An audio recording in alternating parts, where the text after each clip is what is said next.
আসসালামু আলাইকুম ভাইয়া, আপনারা কেমন আছেন? আশা করি ভালো আছেন। আমি আলহামদুলিল্লাহ ভালো আছি। আজকে আসলাম প্রতিদিন আরেকটা ভিডিও নিয়ে। আশা করি পুরো ভিডিও দেখুন, ভালো লাগবে। তো সকাল সকাল দেখুন মাছ নিয়ে আসছি। তো আজকে আমাদের বাসায় মেহমান আসছে, মেহমান বলতে আমার দেবর আসবে, ননদ জামাই আসবে।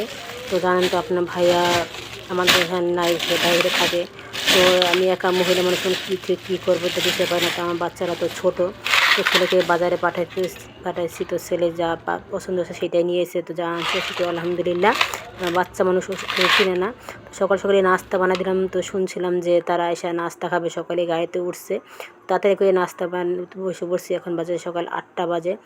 আর একা একা কাজ করতে হয়, একা একা কাজ করলে এক হিসেবে মানে কাজ তাড়াতাড়িও হয়, আবার ঝামেলাও হয়, কারণ সব কিছু একাতে রেডি করে নিতে হয়। তো সব কিছু আমি আগে নাস্তাটাকে বানাই নিই, তারপর যা করার করবো আস্তে আস্তে ঠান্ডা মাথায়।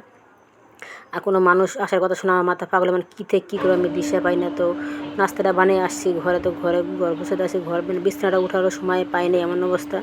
ফোন সকালে উঠে ফোন বসে যে তারা গাড়িতে উঠে গেছে। তো আমার হিসাব গাড়িতে উঠে তাদের আসতে মানে 1 ঘন্টা লাগবে। তো তাড়াতাড়ি করে মানে কী করবো না করবো দিশা পাইতেছি না। তো ঘর দুয়ার গুছিয়ে কাটাকাটি করে রান্না করতে যাব। মানে এখন 10টা বাজে আছে, এখন মধ্যে কিছু খাই নেই। তো খাইতে গেলে দেরি হয়ে যাবে। তো ওই বাসায় আমার সব ঘর দুয়ার গুছানো শেষ। তো কাটাকাটি কইটা নিছি। তো এই যে প্রথমে মাছগুলো আর কি ভাজবো। তো মশলা দিয়ে মাখাইছিলাম। তো এই পাশে আবার উস্তা ভাজি বসাই দিছি। তো আমি কিন্তু সব কিছু গুছিয়ে আসি একবারে বসাই দিই, কারণ আমার ওই একটা কড়া একটা কাটাকাটি করে ভালো লাগে না। আমি সব কিছু গুছিয়ে গেছে নিয়ে আসি। তো ওই পাশে উস্তা ভাজি বসাচ্ছি, এই পাশে মাছটা ভাজা নিতেছি, ভালো করে একদম কড়া করে ভাজবো।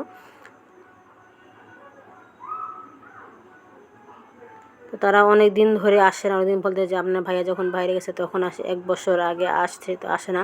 তো তারাও আর কি আপনার ভাইয়া যে গেছে, তো সেই রাষ্ট্রে তারাও যাবে। তো সেই কারণে এখানে আসতেছে পাসপোর্ট জমা দিতে।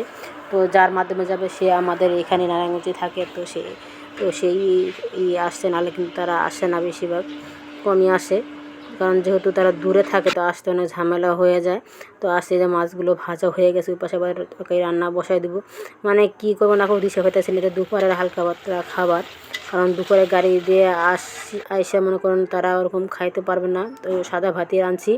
আর যেখানে 1 ঘন্টা তাদের আসার কথা ছিল, সেখানে এখন তার 7টা বাজে গাড়িতে উঠছে। তো আমার সব 7টা বাজে গাড়িতে উঠছে, হাইস গেলে আর কি 9টা বাজে চলে আসবে। সেখানে এখন 12টা বাজে, তাদের আসার কোনো নাম নেই। তো ফোন দিয়েছিলাম, বলেছে তাদের আসতে বলে আরও 1-2 ঘন্টা লাগবে। মানে তারা জামে পড়ে গেছে, যেখানে 1 ঘন্টা বা 1.5 ঘন্টা লাগে সেখানে মনে করেন 4 ঘন্টা হয়েছে, এখনও আসে নাই। তো এই যে পাশে আবার আমার বোন জল দিয়েছিল, গ্রাম থেকে আনছিল। তো তারপরে আমি রাত্রি জ্বালে থুছি। তো এখন একটু মশলা দিয়ে দিব, কারণ নষ্ট হয়ে যাবে। তো আল্লাহ করতে আমার রান্নাবান্না কিন্তু প্রায় হয়ে গেছে। তো আমি এখন গোসল টোসল করে নামাজ পড়ে দেখি মেহমান যদি আসে, তো আমার রান্নাবান্না শেষ, গোসল করবো। তো এই যে এই পাশে আবার দেখুন এই যে হয়ে গেছে। তো মেহমান আসে বসে, তো তাদের জন্য খাবার বাড়ছি। তো আমার ভিডিওটা এই পর্যন্ত ছিল। আমার ভিডিও ভালো লাগলে অবশ্যই লাইক দেবেন। আল্লাহ হাফেজ।